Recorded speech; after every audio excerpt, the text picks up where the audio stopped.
Hello, everyone. Good morning, good afternoon, How good are you? evening, wherever you are in the world.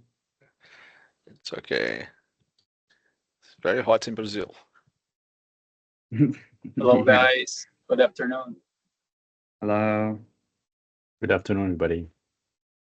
Hello, welcome, good afternoon. Oh. Good morning or good afternoon, wherever it is. Yes, as Mateus was saying. Yeah. Hello, everyone. Good afternoon. Hello, everyone. Hello. Hi. Hello, everyone. Hello. Hello. Hi, good afternoon. Hello. Hello. Hi, everybody. Hello, good afternoon.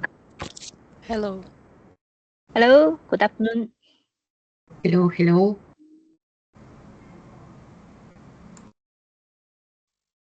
We're about to start in like 2 minutes, okay? Just to let more people join us for our session.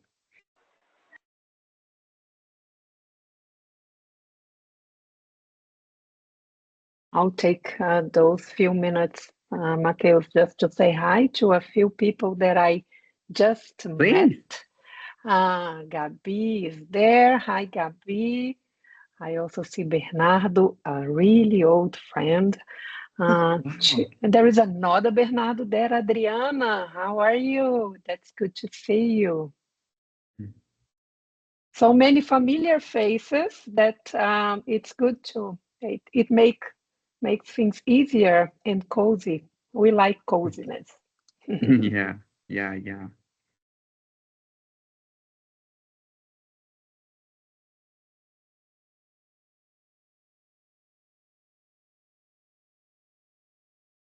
Everyone, sorry for being a little bit late. Good afternoon. Here in São Paulo. Fine, Marco. Thank you.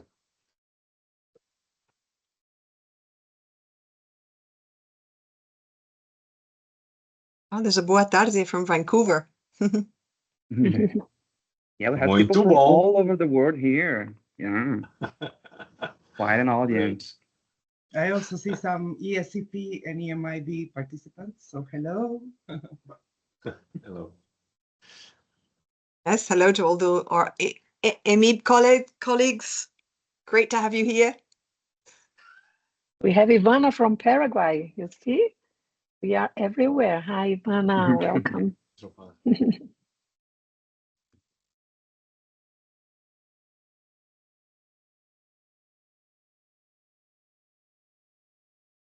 Perfect. So I think we can start, right, Anna? Professors? Shall we Yes, start? of course. Please. So, hello, everyone. Good morning, good afternoon, good evening for you all, wherever you are in the world. It is so nice to be here today with you, hosting this global seminar from FDC Business School side, because we have Anna and Professor Diana from ESCP side, our partner today on this session. My name is Mateus Coutinho, and I'm part of FDC's Global Strategy and International Affairs Office, responsible for coordinating our internationalization efforts across all areas and departments of the school, for international partnerships, and leading some projects and initiatives with an international dimension, just like this one that is called Global Seminars. So for those of you who don't know FDC, no, it's not familiar with us, we are a Brazilian business school with almost 50 years of history and with a clear mission to contribute to the sustainable and inclusive prosperity of society by inspiring individuals and organizations through education and the generation of knowledge. We are ranked among the 10 best business schools in the world by the Financial Times Executive Education Rankings. And we offer a broad portfolio of educational solutions from degree programs to executive education, including our social education too.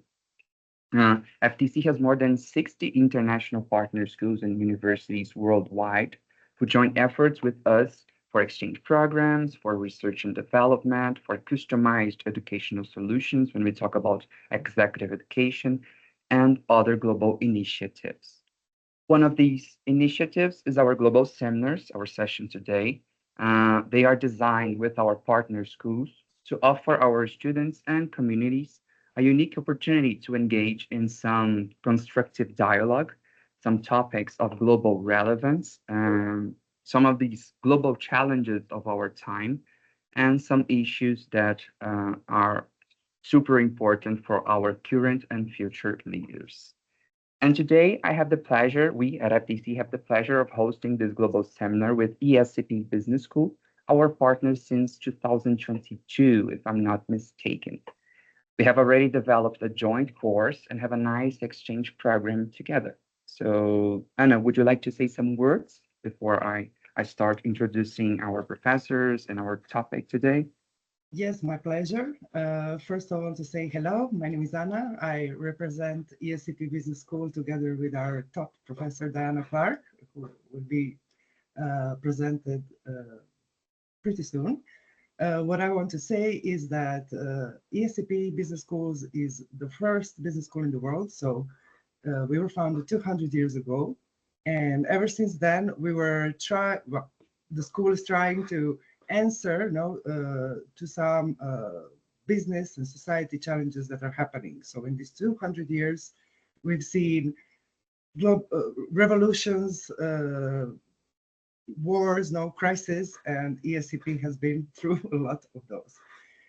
Today, we've grown that much that we have 6 campuses in 6 different European countries. So we love to consider ourselves pan-European. And what we love is to form leaders so they can answer the questions that are needed for this complex society. So no better person than our Professor Diana Clark to talk about it. So we are extremely proud to do this together with Fundação Dom Cabral. And of course, enjoying tremendously our exchange programs that are not only happening in physical, they're also happening in an online world. Yeah. So that's a new thing that we're doing and trying to also connect our schools in that way. So I will leave you the floor and enjoy this seminar together with you. Thank you, Anna. Thank you. Thank you, Anna. Well, our global seminar today is about leadership models, disruptive approaches to lead in the 4.0 era. And to navigate on the ocean of leadership, its waves, old and new trends and future, we have here 2 outstanding professors, Luciana Ferreira from FDC and Diana Clark. Luciana Ferreira is a professor of leadership and organizational behavior at FDC. She holds a degree in economics, a master's in business administration from CEPAD, UFMG Brazil, and a PhD in business administration from Erasmus University. Her research interests and contributions in the field of management focus on power, leadership, organizational climate and culture, and diversity management. Professor Diana Clark, with over 25 years of experience in a wide range of the people development functions across corporate and consulting environments, Diana Clark is the founding partner and managing director of Managers Studio, a Madrid-based consulting firm specializing in competency diagnostics and development solutions for managers at various stages of their professional journey. Her expertise includes cross-cultural team management with a strong emphasis on multicultural, cross-functional, and virtual teams. So, our session will be divided in 4 blocks: leadership models and context, technology and the digital leader, leadership and power, leadership and trust, and some final reflections about the future of leadership. We will have a moment for Q&A after our professors' presentations, but please, everyone, feel free to comment on the chat and interact with us during the seminar. So, Professors Luciana and Diana, the floor is yours. Thank you very much. So shall I just share very briefly an introductory presentation, which we can start our debate on. Let me know if the presentation appears in due course.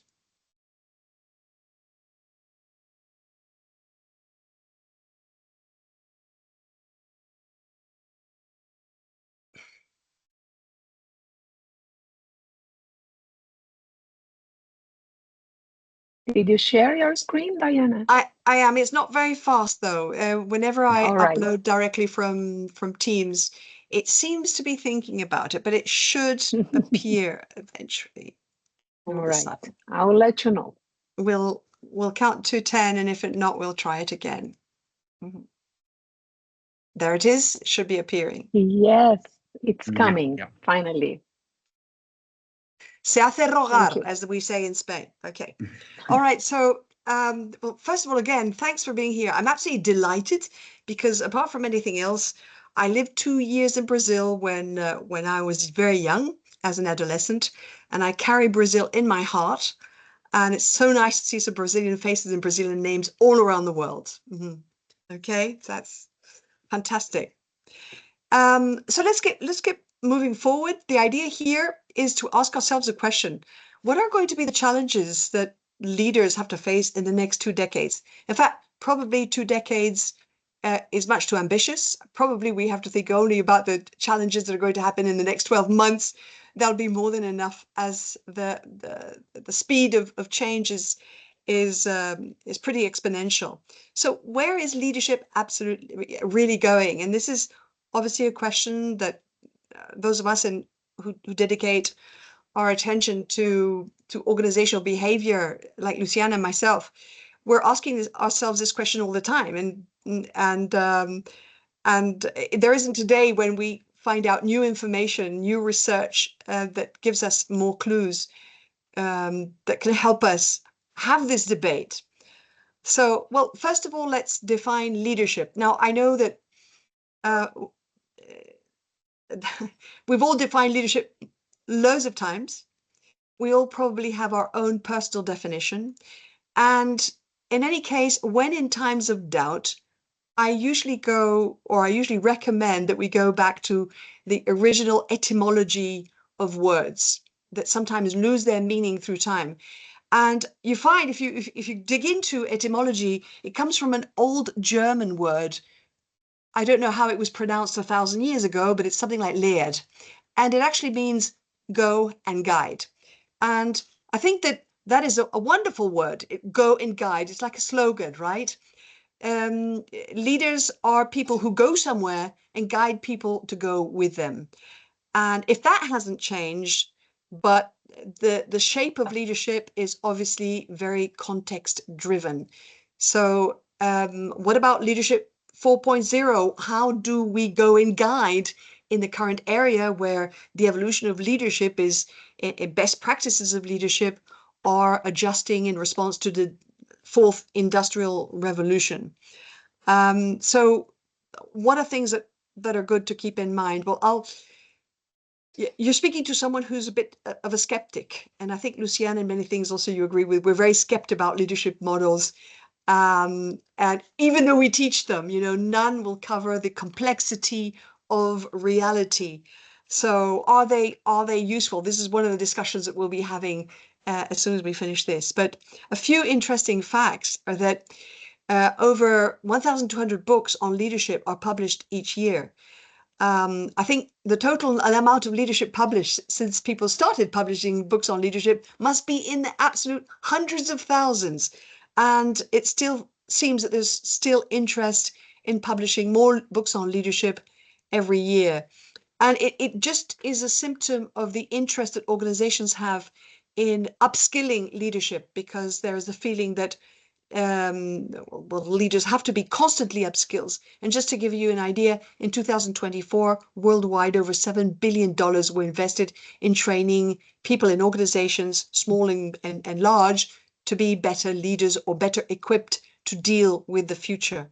So this annual growth over the last few years, about 15% increase in expenditure and investment in leadership, it's going to happen and even grow in 2025, apparently. So it means this is a clear symptom that organizations think that leadership is important. It's evolving, it's changing, it's requiring different skills, and we have to invest in this. But there has been already a proliferation of leadership models since the 1980s. Me being an old person, I was promoted to be a manager in the 1980s, and I was and I went through a bunch of leadership courses then, and I've taught a bunch of leadership models since then as well. And these are just a very few of them that you probably are familiar with. Situational leadership, transactional leadership, facilitating leadership, servant leadership, total leadership, transversal leadership, charismatic leadership, inclusive leadership, emotional intelligence leadership, and transformational leadership. So these are just a few of the ones that we've seen on the charts of leadership models over the last 20, 30 years. And one would think, and obviously it means that different leadership models have been developed to help leaders adjust to the semper evolving context, right? And one would think, given the leadership quality survey of McKinsey's that was published in 2023, which really suggests that leaders are not very inspiring, not very caring, not very good with establishing a sense of purpose and vision, and not very stimulating. And another thing that was added in 2023, not artificial intelligence literate enough. Well, why are we spending so much money in developing leaders where it would seem from the surveys from MIT, from McKinsey and others, that the quality of leadership isn't that great? So if I had to ask you a question, do you think leadership has improved substantially in the last 30 years? It's a rhetorical question because evidence shows that it has.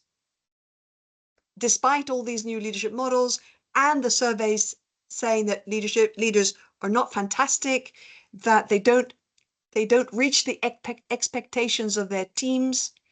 Well, there has been an incredible improvement, but the thing is that the global organizational landscape has become so astonishingly complex, turbulent, and technology-driven that teams' expectations have also skyrocketed and diversified enormously. It means that basically leaders have far less time to make informed decisions. That means they will never be 100% competent at that moment of context that requires them to be. So there will always be, say, going up a ladder that keeps on getting longer and longer. Basically, what we're trying to say here is, does it make sense for organizations to keep investing in leadership? Of course it does. And just something that we're going to be discussing right now, because it's part of the context, the use of AI on the job, daily use of artificial intelligence on the job for middle and senior managers has doubled between 2022 and 2024. It's doubled again in less than 8 months to 53%, just in 8 months since 2024. And it's predicted to double again. And if you ask, let's say, Meta, Gemini, or ChatGPT, on what date we will have over 90% of all managers using artificial intelligence as a tool in their everyday decision making, well, you know what they say? I'll let you guess. It's going to be December 2025 or January 2026. Of course, artificial intelligence can make mistakes. This is just a mathematical projection. But what does it tell you?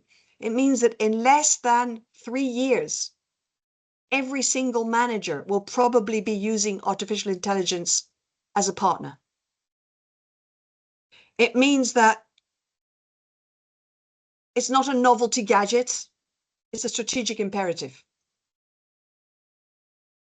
Well, this is what Capgemini's latest survey seems to prove. But of course, we have to remind ourselves, and this is where our debate is going to start.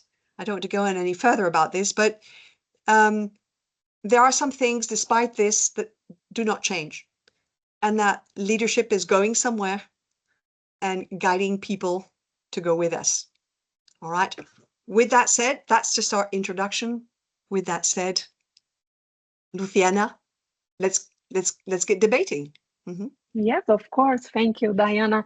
If you don't mind, maybe we can stop sharing the screen so Yes, at least I we am. can see more of the audience that has camera open. Yes. There we are. So yeah, thank you for this presentation and for bringing the information that is setting the context for our debate here.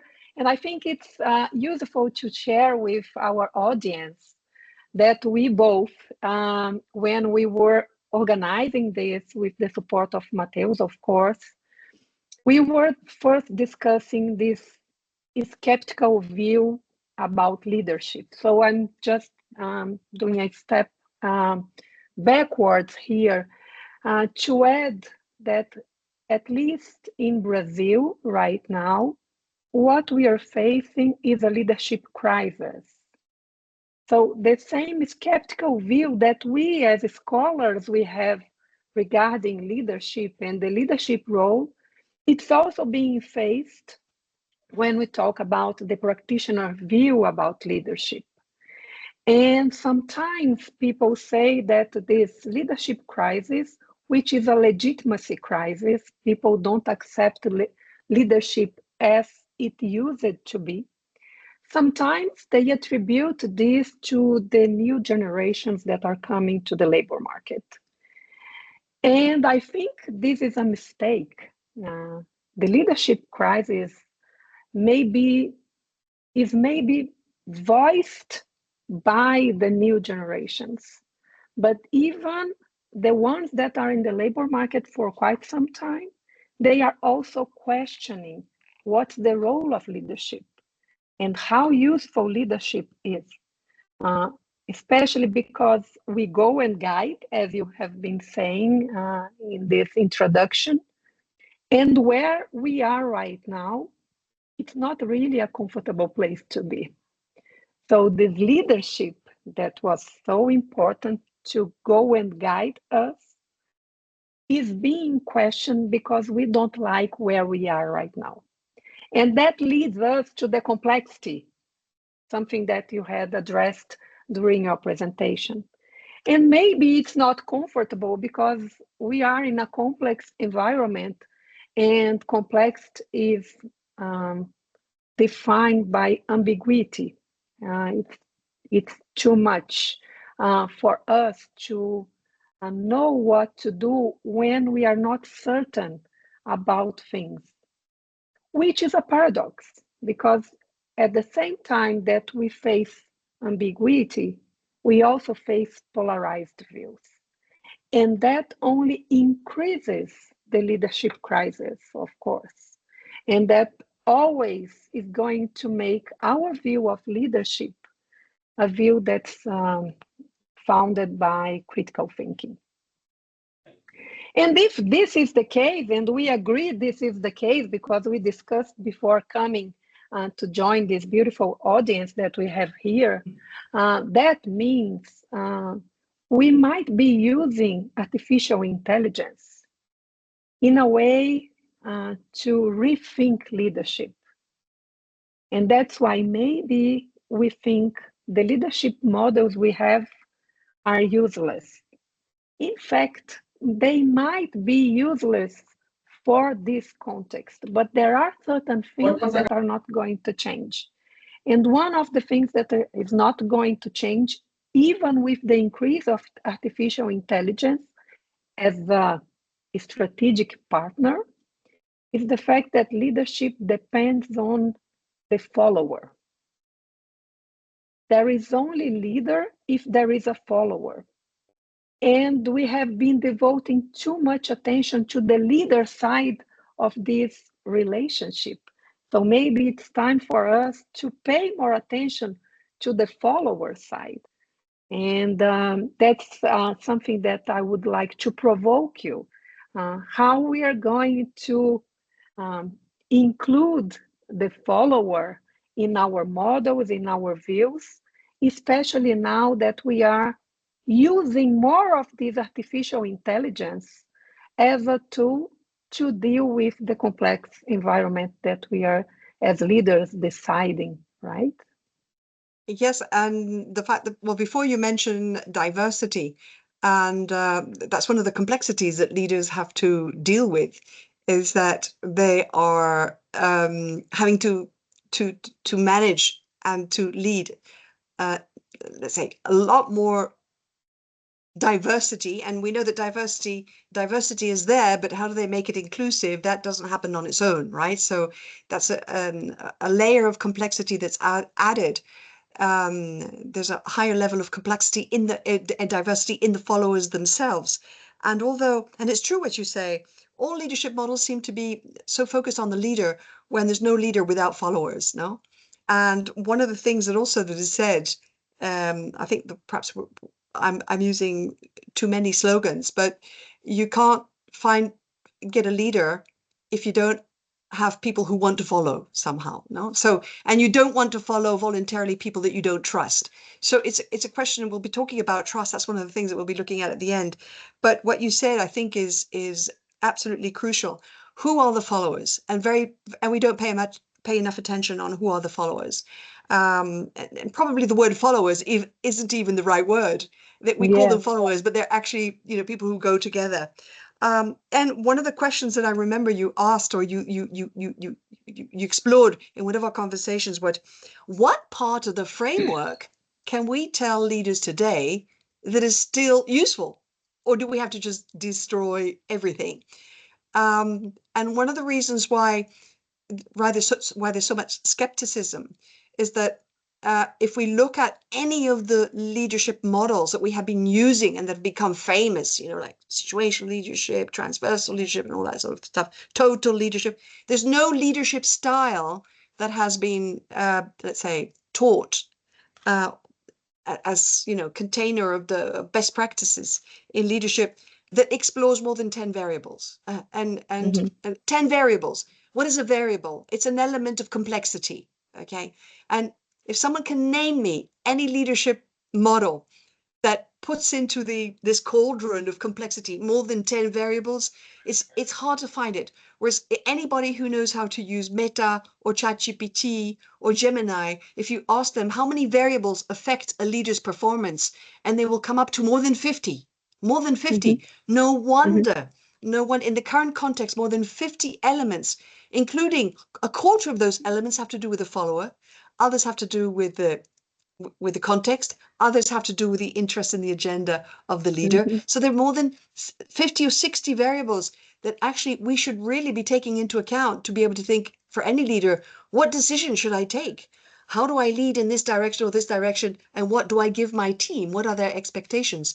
So I think that is a good illustration of the complexity that we have been, and that's why people are so skeptic. Any mm-hmm. leadership, it doesn't have all the elements of complexity that, for me, I need to be able to explore. So, perfect. And it takes us into the realm of the models, and now it takes us into the realm of how good will be, or how useful will be technology. How is technology going to drive mm-hmm. the leadership evolution? What do you think about that? Well, I have to say that when we think about leadership, together and coupled with the introduction of new technologies and especially artificial intelligence, I think one of the key questions... Um seminário, porque eu recebi essa foto, eu achei uma afronta. There is someone with the mic open. Isabella, thank you. So when we see those two things together, leadership and technology, I think one of the dimensions of this relationship that have been raised doubts is regarding how human leadership in fact is, if it is too much supported by artificial intelligence. Why people are raising this question? Because we saw some trends in recent years, especially motivated by pandemic context, that we need leaders that are more caring, leaders that are really looking into the human side of their job, instead of just looking at tasks and decisions to really look at people. So we have been seeing this trend for quite some time already, at least 5 years. But suddenly we have technology, which is a dimension of leadership that's really hard for us to address as something that can be a partner, can be something that can be supportive, especially if the leader should be humanistic. Mm-hmm. So one of the, I will finish my argument here. Mm-hmm. So one of the things that leaders are dealing now is that, well, I have to learn more about this technology, and they have been devoting resources, especially time, which is a scarce resource, to learn how to use artificial intelligence. And if this is the choice, this means that I'm not dedicating that same attention to the human side of this equation. So how leaders can balance their restricted attention, limited attention, if they are being pressured at the same time to be more humanistic, but also to embrace technology. So I'd like to hear from you, how do you perceive this pressure on leadership? Mm-hmm. Well, funny enough, I just saw, I've seen some questions pop up and they go by too quickly but I one caught my eye were about influencers. Well, it sort of feeds into this because the thing is that human beings are incredibly resourceful in using whatever tool is invented for them. And we do believe, and I do know, Luciana, that for you, authentic leadership is about authentic influence. Mm-hmm. Mm-hmm, mm-hmm. And I totally agree. It has to be humanistic in nature, mm-hmm. because if not, eventually it undermines trust. And trust is the social capital of any social system.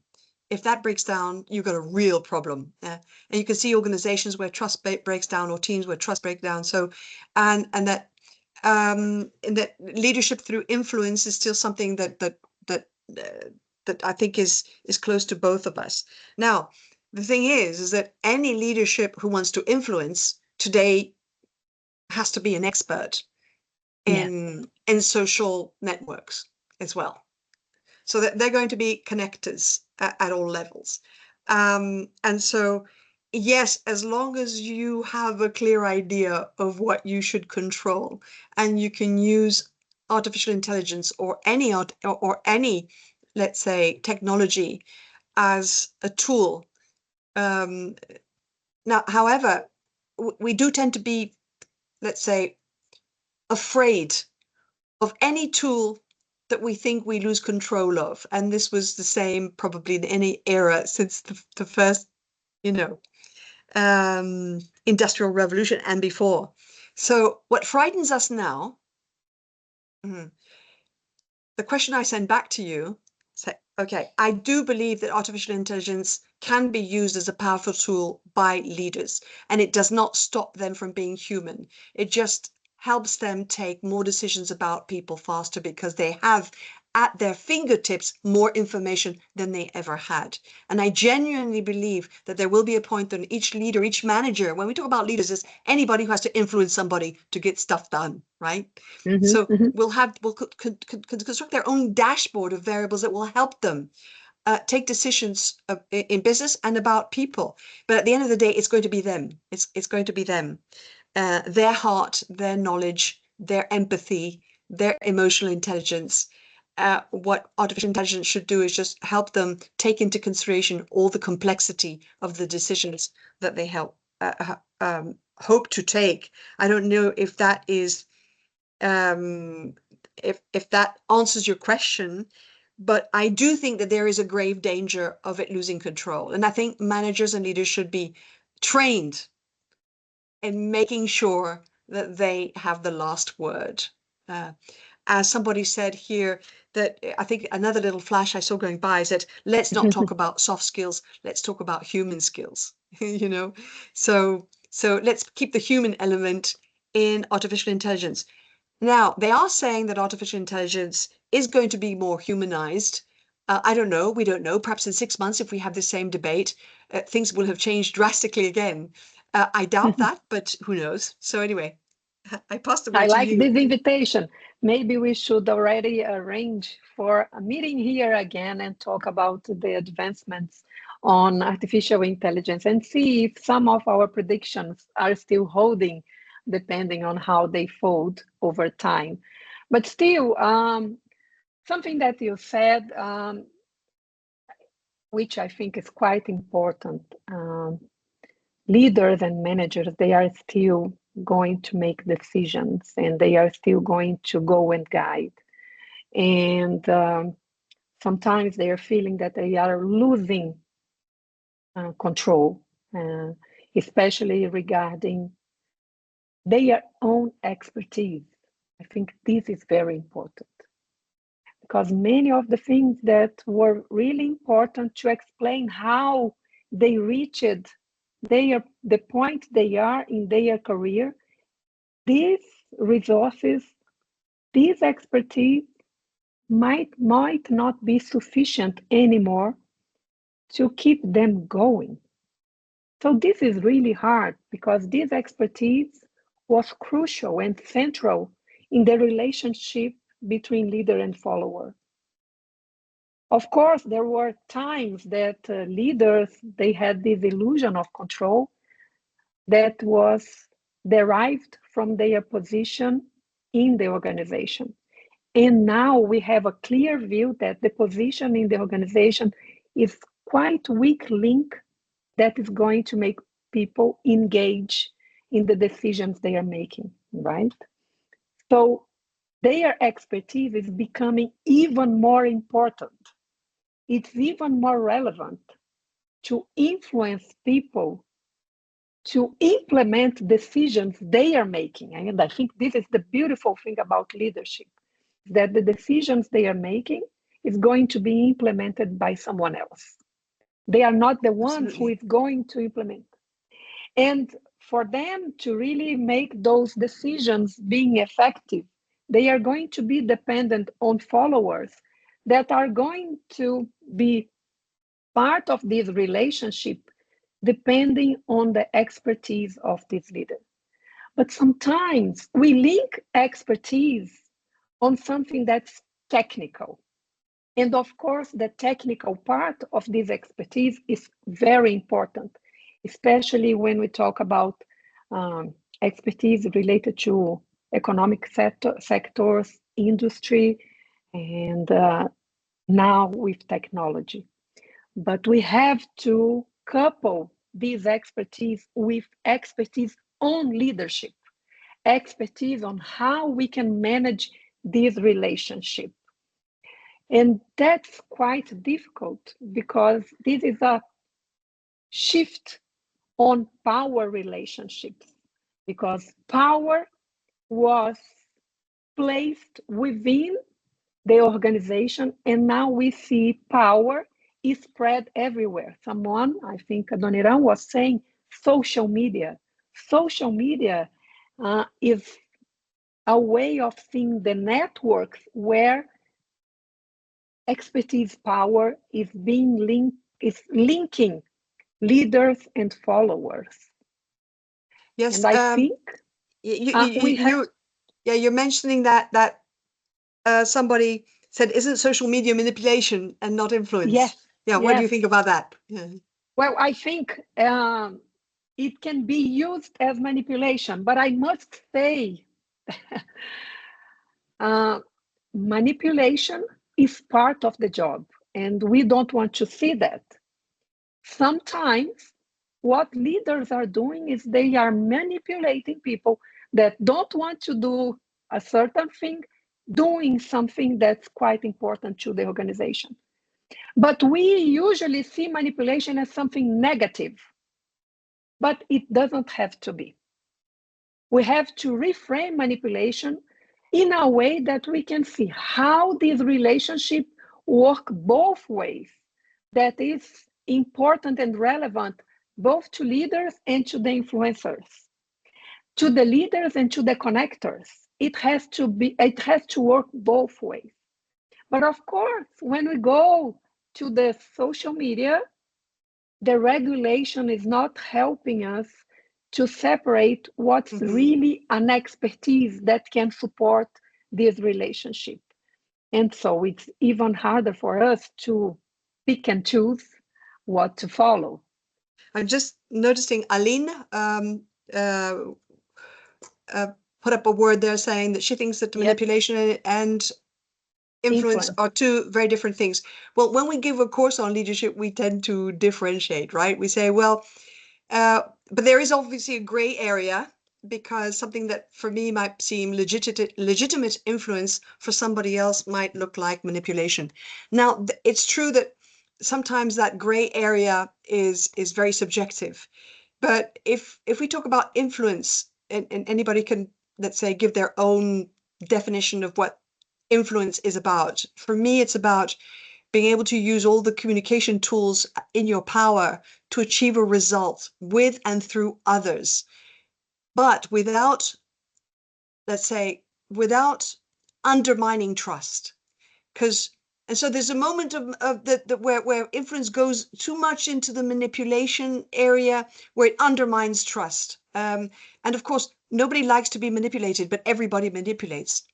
This is the first thing that a child learns to do when they're born. Anybody who has children knows that, okay? That our children manipulate us mercilessly, right?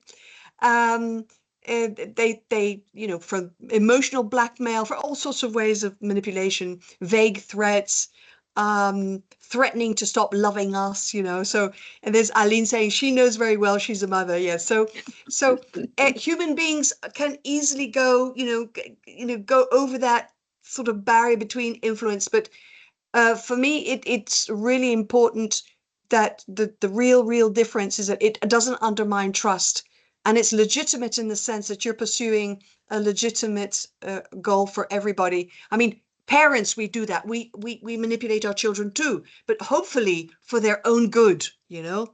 So the perfect Snow White influence would be everything I say leaves you with complete independence to take your own decision. And managers and leaders, sometimes they have to use words to inspire people. Isn't that manipulation as well? Mm-hmm. That's true. To sell them a future where we're going that's inspiring, rather than to say, oh, these objectives are impossible to get, our organization is going nowhere, and we'll soon, be bankrupt in 1 year's time. Now, that's not a very good way of mobilizing strength and intention.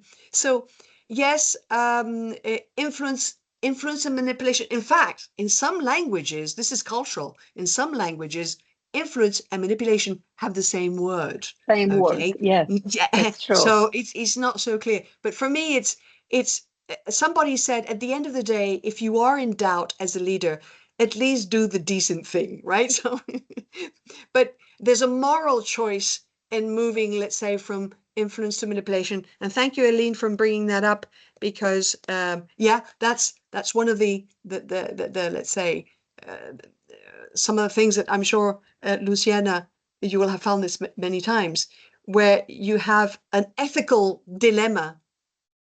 What am I doing? Am I influencing? Is it legitimate, or am I manipulating? Is there a good reason to manipulate? Mm-hmm. But yes, I think that is a discourse that we could go on forever. So Diana, there is one additional remark I want to make, and maybe this is going to help Felipe, who is willing to hear more about this. Thank you, Felipe. But I think one of the reasons why we have so much difficulty with the fact that manipulation is going on is that we like to see ourselves as being independent and autonomous human beings, and that we are capable of solving problems by our own. When in reality, we are not that independent. We are dependent on other people. You were talking about children, and I love this. I love the fact that we raise children to be independent, but we lose sight from the fact that for these children to be successful, he or she needs to learn how to be dependent on other people. And then when we grow really older, we learn that we are in fact dependent on many other people. And I think better leaders, the ones that use their influence, even manipulating their followers, they do this better without diminishing trust in the relationship when they really see themselves as dependent and interdependent on other people. And that makes the relationship really meaningful to both in both ways.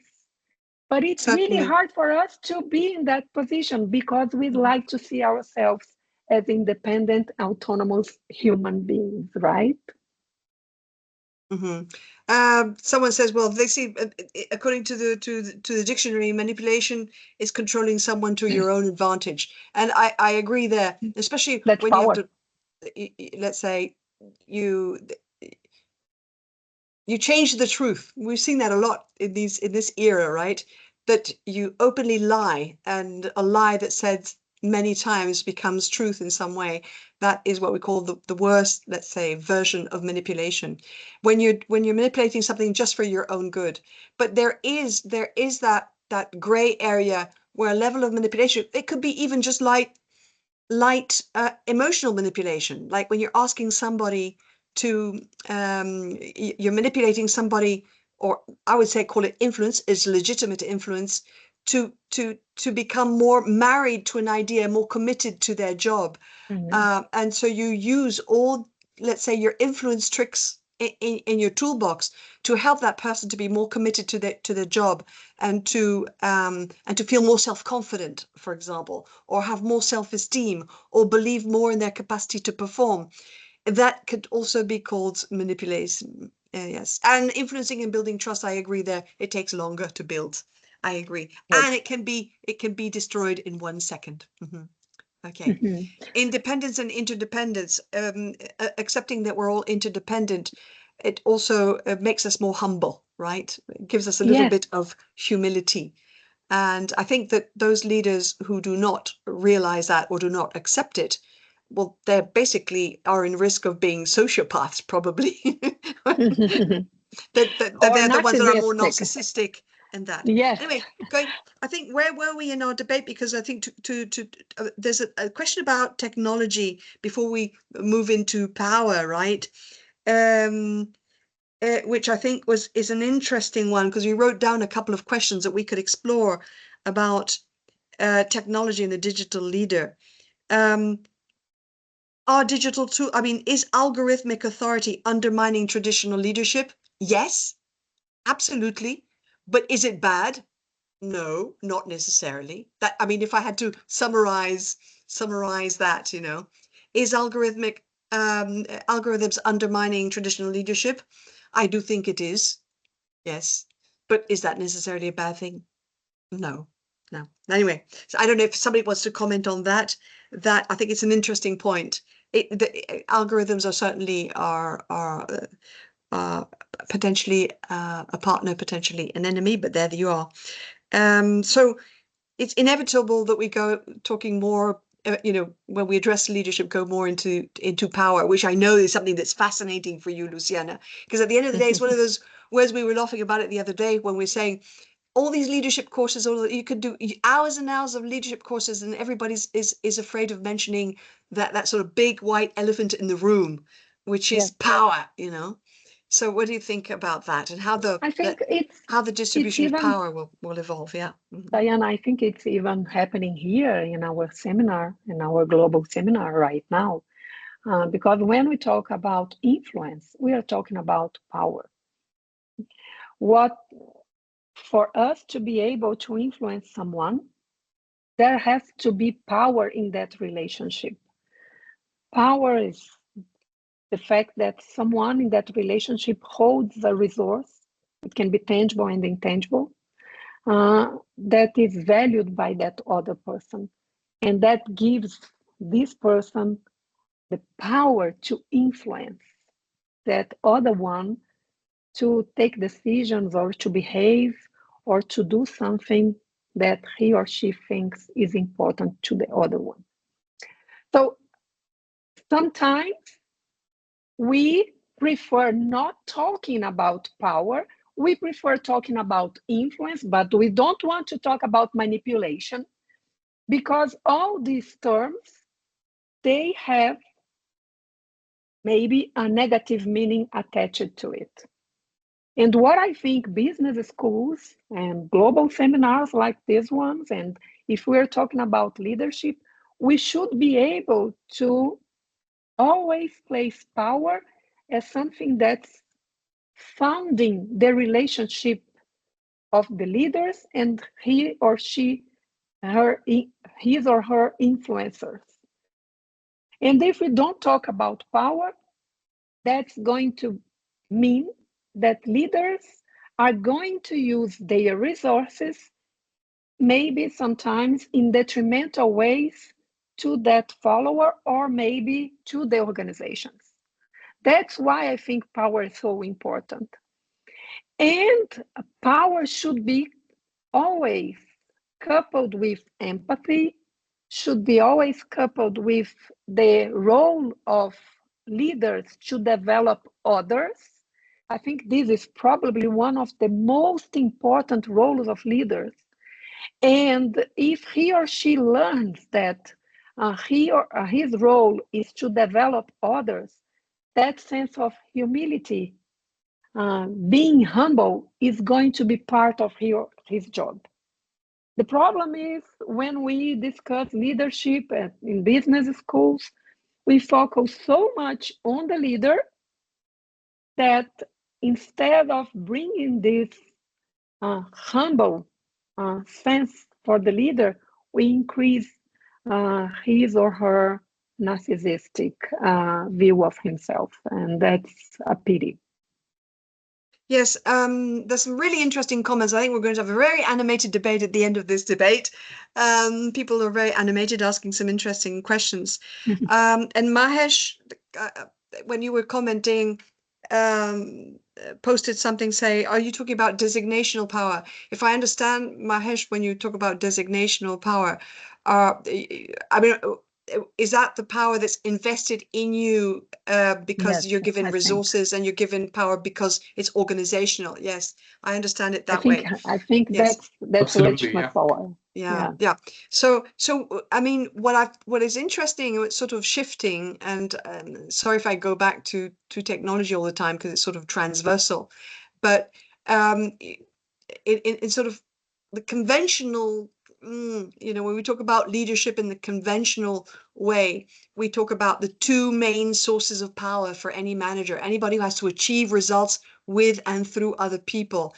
One is based on influence, that person's intangible, let's say, capacity to appeal to others, whether you believe it's through charisma, through persuasion, through having meaningful conversation, or because they represent role models for you. That is that intangible personal power that on which influence is actually based, right? Which now today we talk about, you want more influence power, you have to develop your own personal brand, which sometimes irritates me quite a lot. I can understand why this is irritating for Aline as well. So at the end of the day, creating just my personal brand online, isn't that image manipulation? Well, yes, it's difficult to see in a digital world and social, what is an authentic personal brand and what isn't. But personal influence is going to be a huge degree of how you get people to want to follow you and go with you. But obviously, the power that is given to you by the organization is an important factor. And what most managers, I don't know, Luciana, would you agree? But most managers complain bitterly today that they don't have enough organizational power. That it's very dispersed. So, and for them, why is that important? Because they say, it's getting increasingly difficult for me as a manager to really give tangible recognition to an absolutely fantastic performer in my team, or to let's say to give also tangible, let's say have a tangible result for those who are not giving any value at all. So they have less possibility of giving recognition or taking recognition away in a tangible way that actually is part of the motivation of someone. But now there's another big column which is all of a sudden erupted into this scenario. We have the tangible sources of influence of power, which is the power that's been giving you to the organization to actually manage resources, because you have resources, and that emanates from you as a person. But the third one is now technology, and those who are, let's say, control the algorithm. Now that is where a big source, and that's why, for example, some, I won't mention names, but some gurus of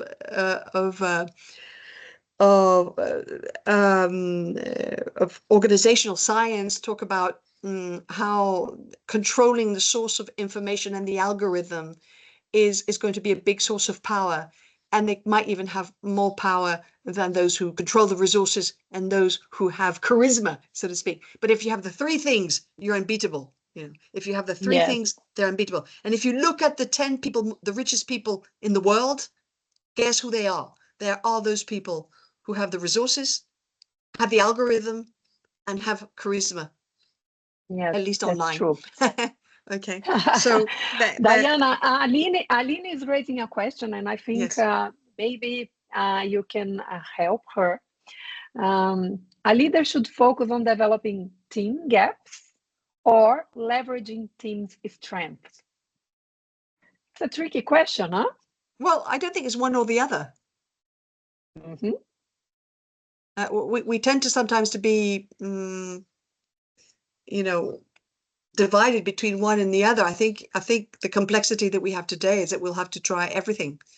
I've just come out of a short conference where I give. It was about leadership. It was a webinar or a seminar, online seminar about leadership, where I showed people, let's say, 6 metaphors of leadership. And they came out a lot during, and then you mentioned something very interesting, because you said the big changes have happened since 2020. Well, at least the huge acceleration of change in leadership. Yes. Of course, that's because of COVID, and we had to go remote and be very dependent on technology, and it's only got more, that dependence has grown and grown and grown. But I think that and those 6 metaphors were the metaphors that most stood out in different publications when COVID came out and people were going crazy. How do I lead my teams? How do I do this? How do I deal with this complexity? And there were 6 big, let's say, metaphors that came out in publications. Well, there were many metaphors, but the 6 most published ones were things like you have to be a carer, you have to be a superhero, or you have to be a connector, or you have to be an explorer, or you have to be whatever, right? And I asked people, I asked them a trick question: which is the metaphor that you think is the one that's going to work today for you as a leader? And the right answers is every single one of them.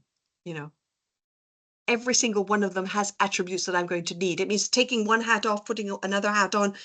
Depending on the circumstance, you'll have to be a carer. On another circumstance, you'll have to behave like an entrepreneur. In another, you'll have to be like what we call the do-it-yourselfer, like MacGyver, and with very few resources, solve complex problems. So I think it's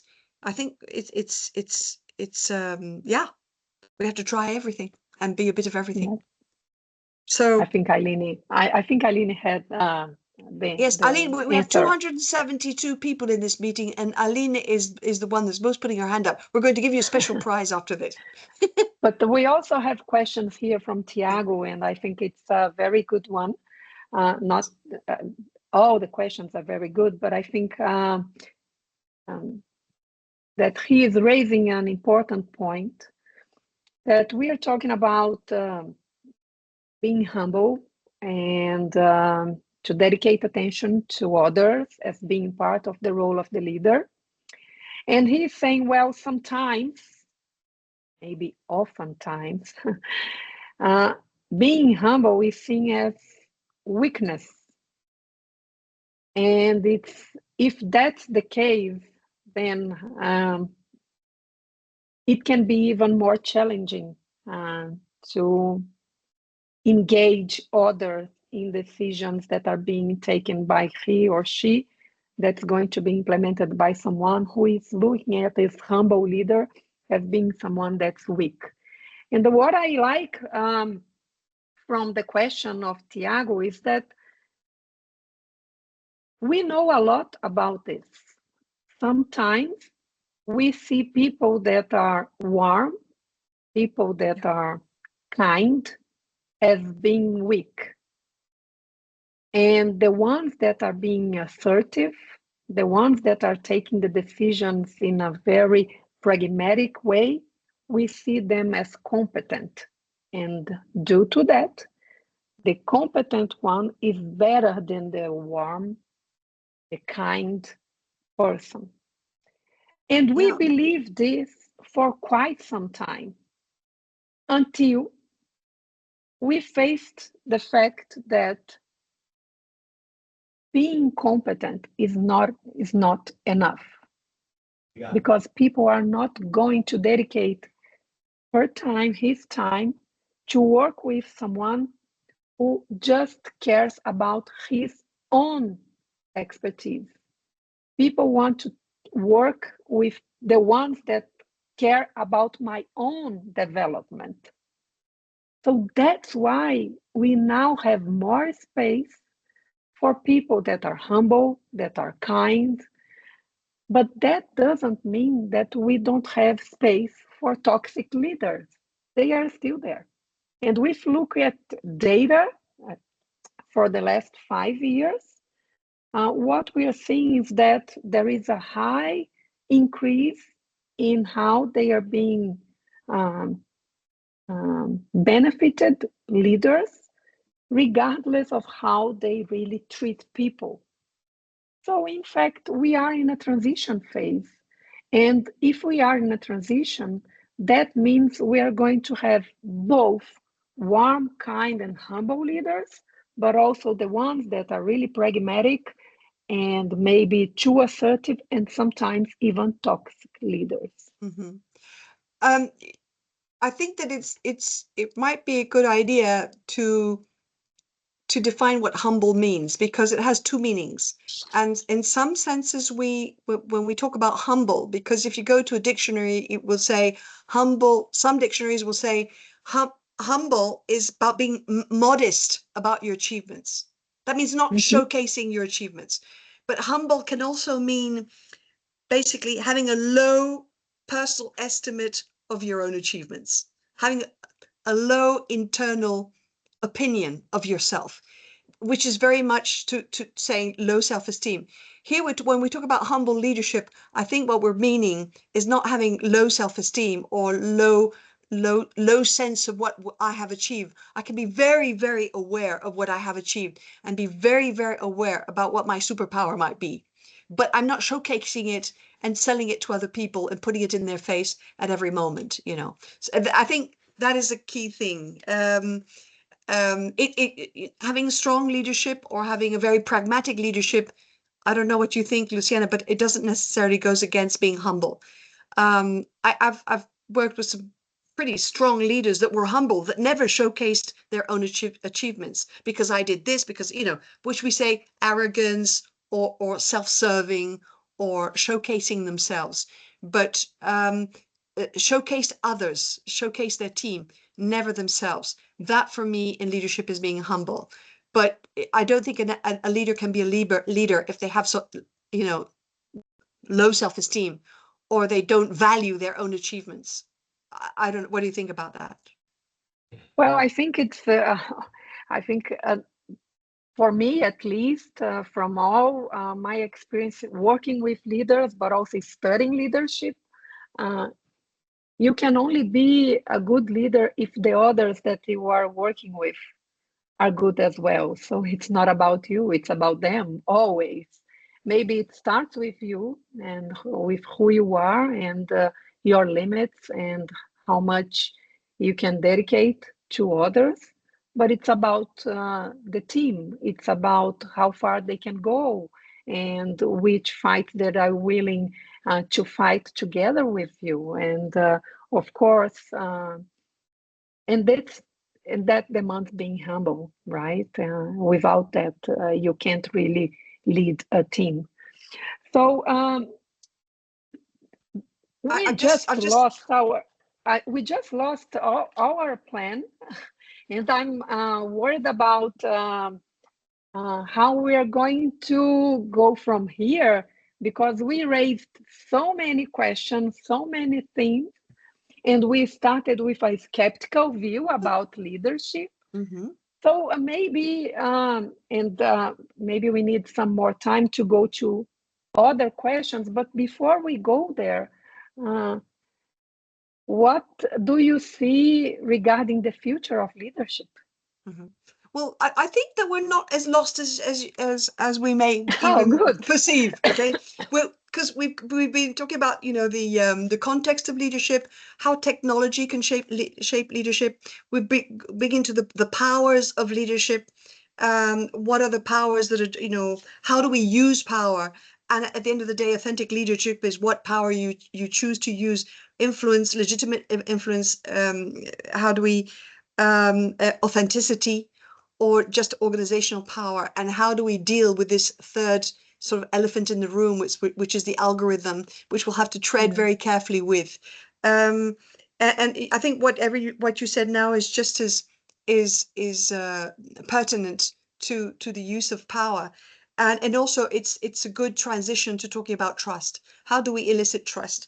And I just like to precisely just one last thing that Mahesh mentioned there, I saw go by, was it? And what about the cultural dimension? Cultural dimension, of course, is super important. Luciana, what would you say about how the cultural dimension, the different cultural perceptions of what leadership is about? What do we do about that? And it begs the question as well: will artificial intelligence be able to differentiate culturally? That's going to be interesting. Yes, that's true.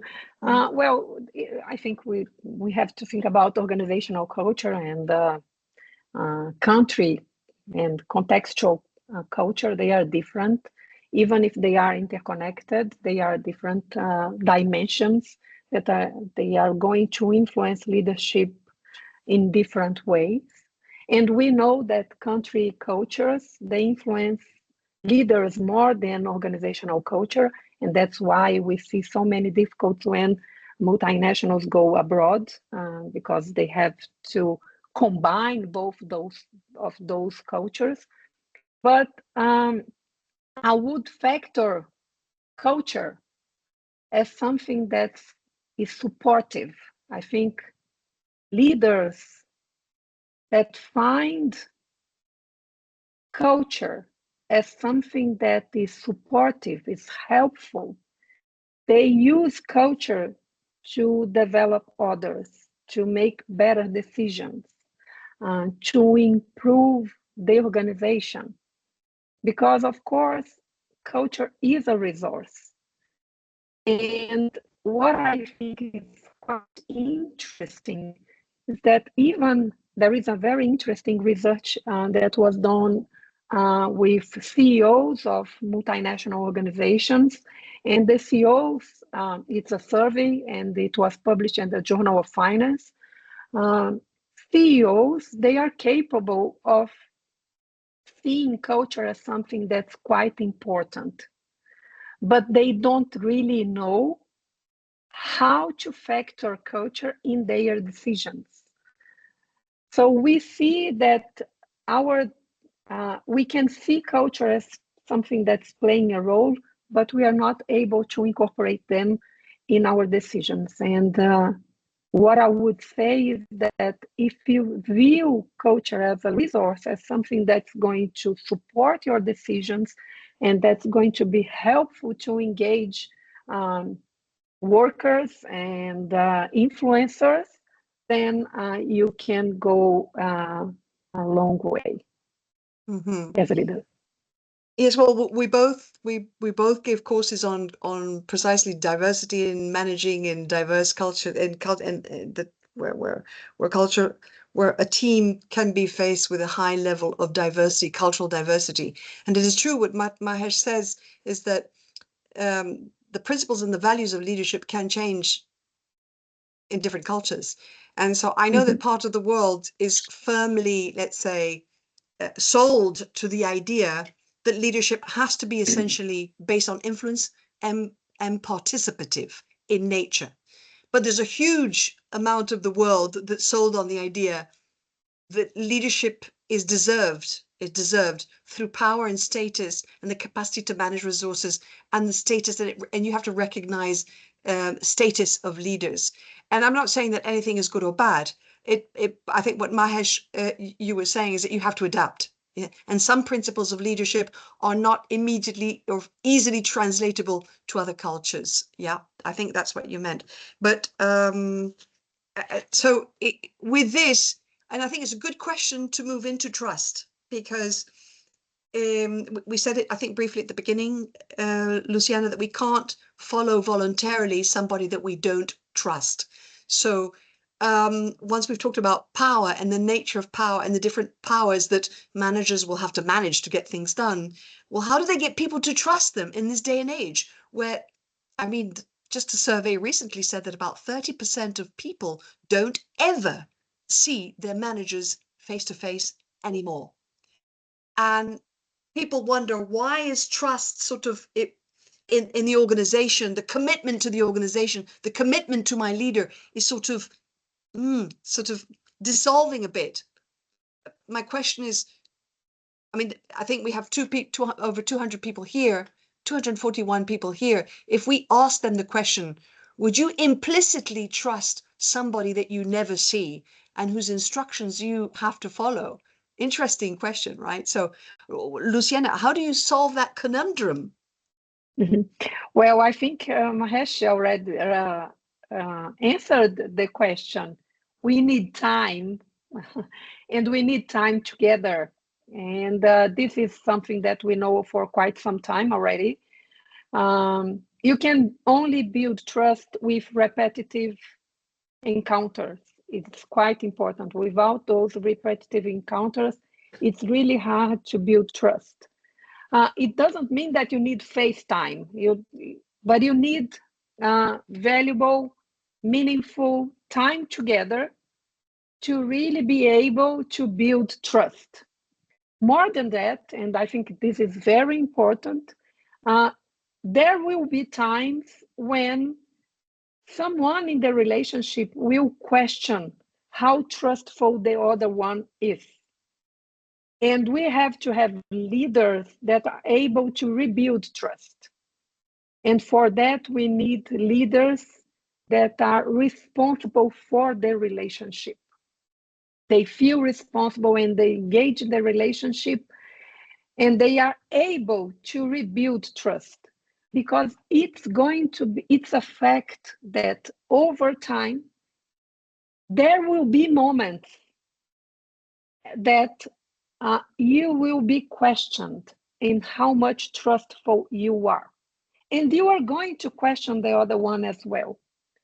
But because you believe you're going to have repetitive opportunities to rebuild trust, then every time that you repair trust, you repair and you are in a better position to build a relationship that's meaningful to both of them. But of course, it's not only time, it's not only repetition, being together. It's also important to be credible, and how you build credibility when we are in a moment where sometimes we confound authenticity as doing what you are expected to do, because sometimes we see authenticity as simply walk the talk. But if we see authenticity as walk the talk, then we are placing our authenticity in the eyes of the other. And being authentic is really important for being credible, but you have to be honest to yourself. That's how you build credibility. If you place authenticity in the eyes of the other, you're going to lose yourself in the relationship, and then trust will be undermined for sure. Yes. Going back to what you said before and to the other question about trust can only be built through over time, but new leadership models that are emerging, and where managers, especially project managers, where they have a horizon for building trust, which is extremely short. And they're working on international projects where you have people deployed through several countries.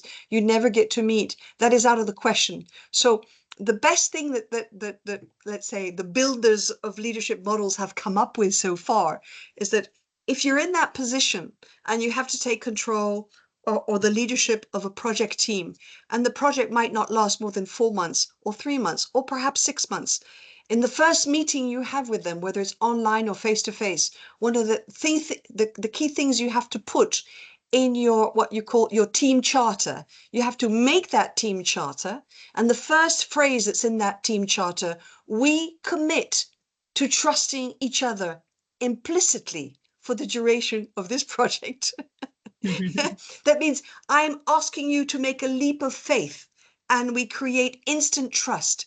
And apparently it's working quite well, but you have to verbalize it, because it's like doing a jurement, a pledge. Okay, we commit to believing in each other instantaneous. We're going to create instant trust. What does it actually mean? It means that we promise that if anything goes wrong in our project, we will immediately assume that it's not due to bad faith. Okay, it's not bad faith. We can make mistakes with the best faith in the world. So, and this is interesting because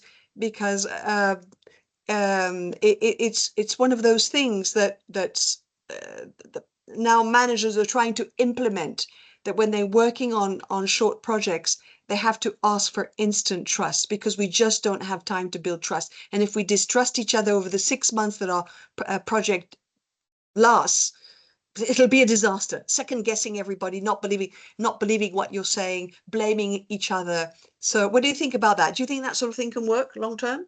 Let's create instant trust for the duration of our project. I think it's of course. What do you think? Yes, please, Matheus. Yeah, if I may, the discussion is wonderful, is amazing, but I think we could jump to some questions and answers, some live questions and answers, and then wrap up our discussion, like 2 or 3 questions from our audience. Yes, we have another 12 minutes, so we can go from trust into what about the future. Let's answer some questions. No? Is that what you're asking us, Matheus? I'm sorry?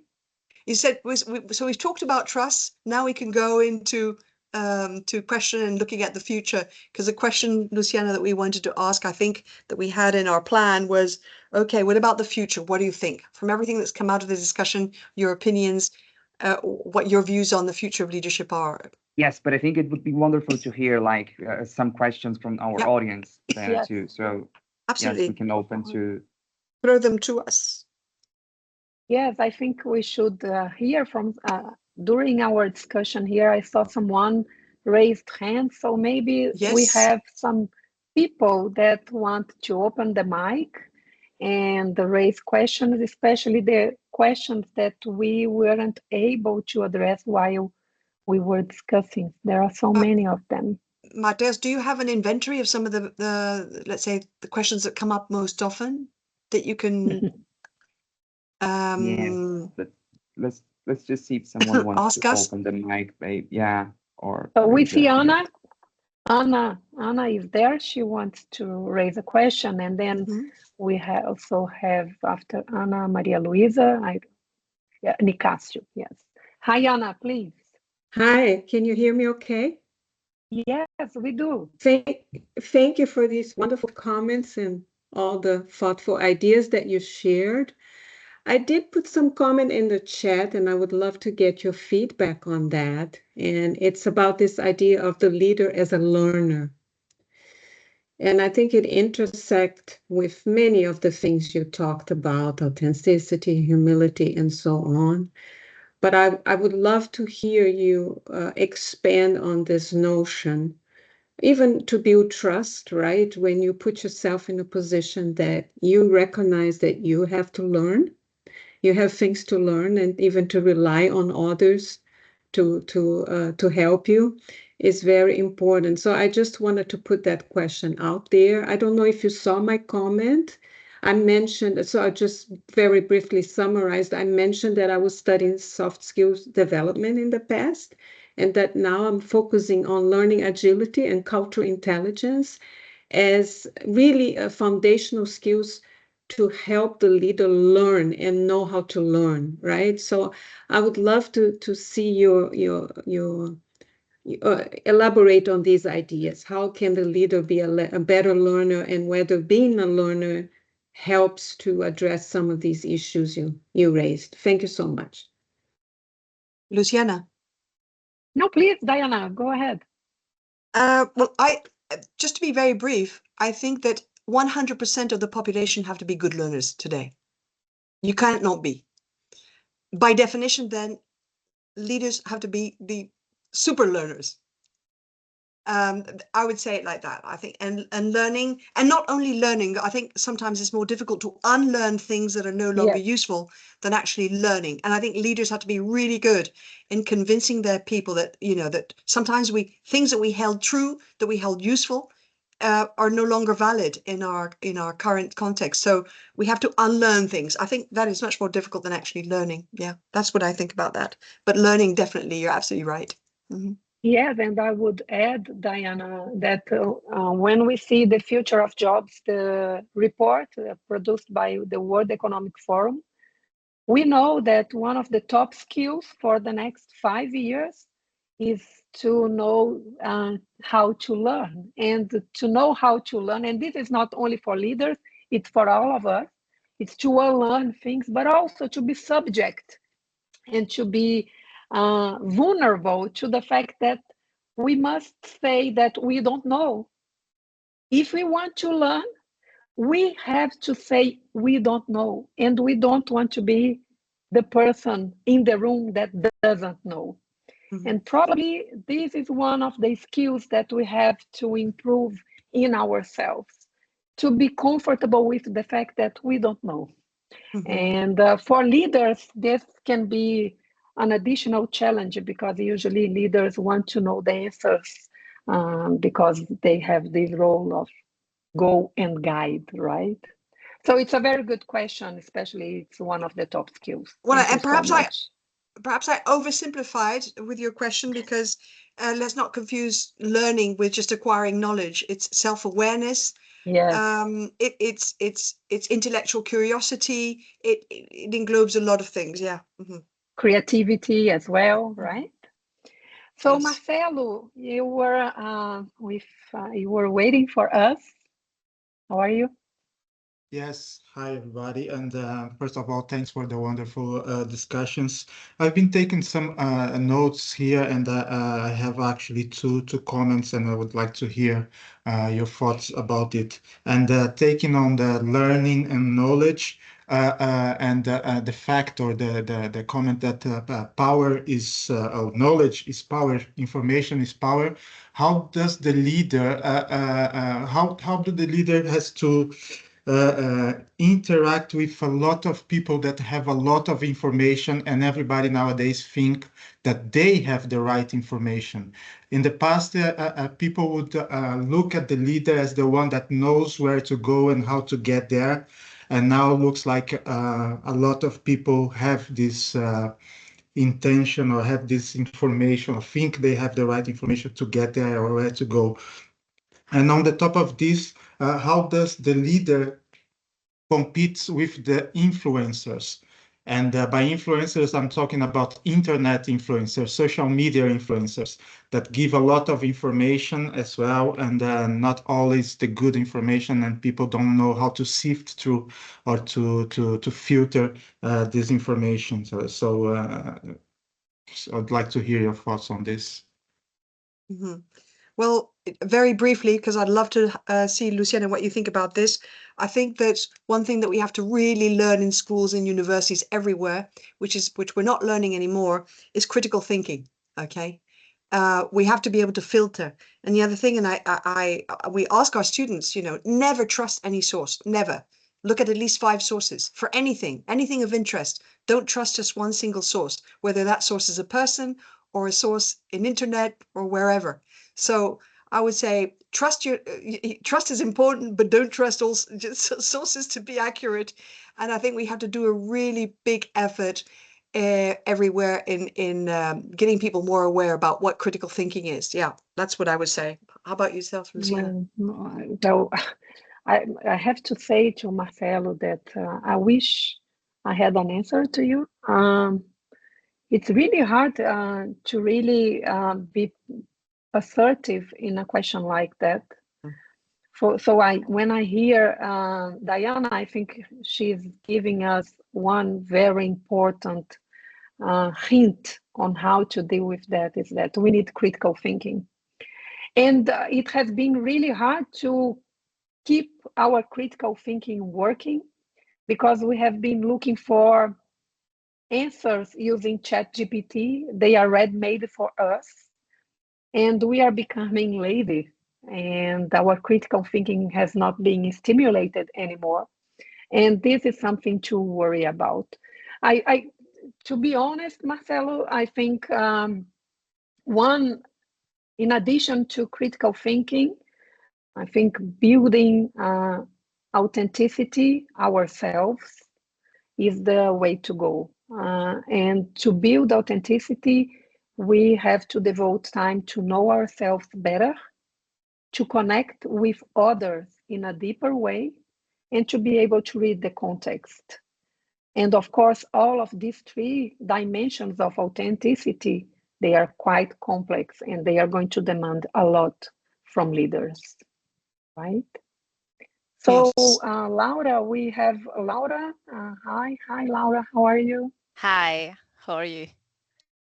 I had a question that I put in the chat, which is maybe not so much on what are the aspects of leadership that we need, but what leadership has become.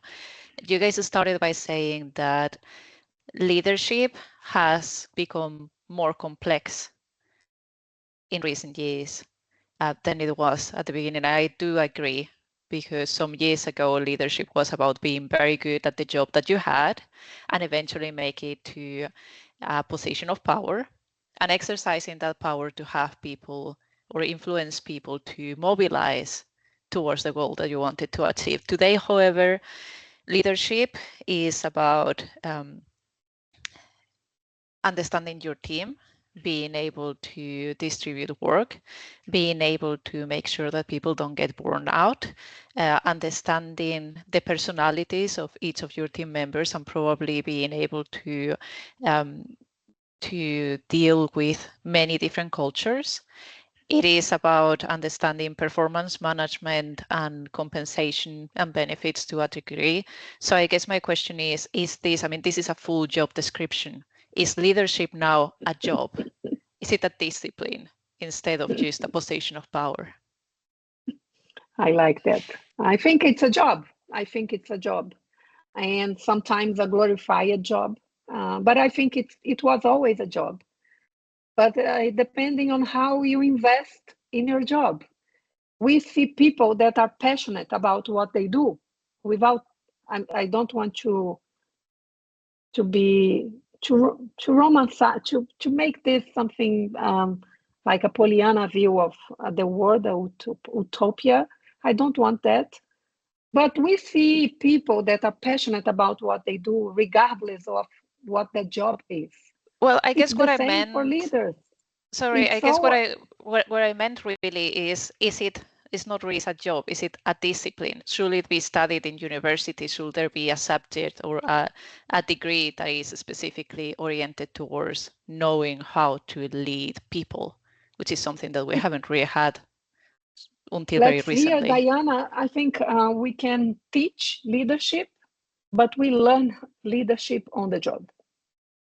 Yeah, I would say that leadership has been taught in business schools and in masters for decades now. It's not something new at all. And the only thing that we were saying at the beginning is that perhaps the models with which we've been teaching leadership need a real upgrade. So that for the leadership that we do teach in business schools and masters takes into consideration more elements.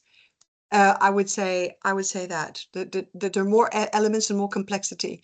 And it means that I think it's a good way to finish this. And I'm glad you brought up the subject, because it means that the way we actually, let's say, facilitate the best practice of leadership, we need to review some models. We need to increase, let's say, the complexity, and as Luciana said, it's only a framework. It's only ever going to be a framework. You're going to become a leader on the job, or not, or not. Yeah. So thank you, Professors Diana and Luciana. Thank you for all our audience. I know that we may have like a lot of other questions, but we're gonna send you all like a message, a thank you message after our seminar with our recording and with our professors' contact, so you can contact them and ask some other questions. But I really would like to thank you all, professors, for such an amazing session and for wonderful perspectives that you brought. Thank you all, our audience, for your presence here today. And we're going to make, like, as I said, we're going to make this session available to you all. So I hope you enjoyed our session and our conversation here on leadership. Thanks to everybody who's come and shared this moment as well and showed interest and participated. Yeah. Thank you. Thank you. Thank you, Diana. Thank you. Thank you all. Thank you. Bye, guys. Thank you very Thank much, you. Mateus and Luciana. Thank you. Thank you Thank so you. much. Thank you. Bye-bye. Thank you, Thank guys. you. Bye-bye. Bye-bye. Bye-bye. Bye-bye. Bye-bye. Thank you. Thank you very much. Bye-bye. Thank you. Bye.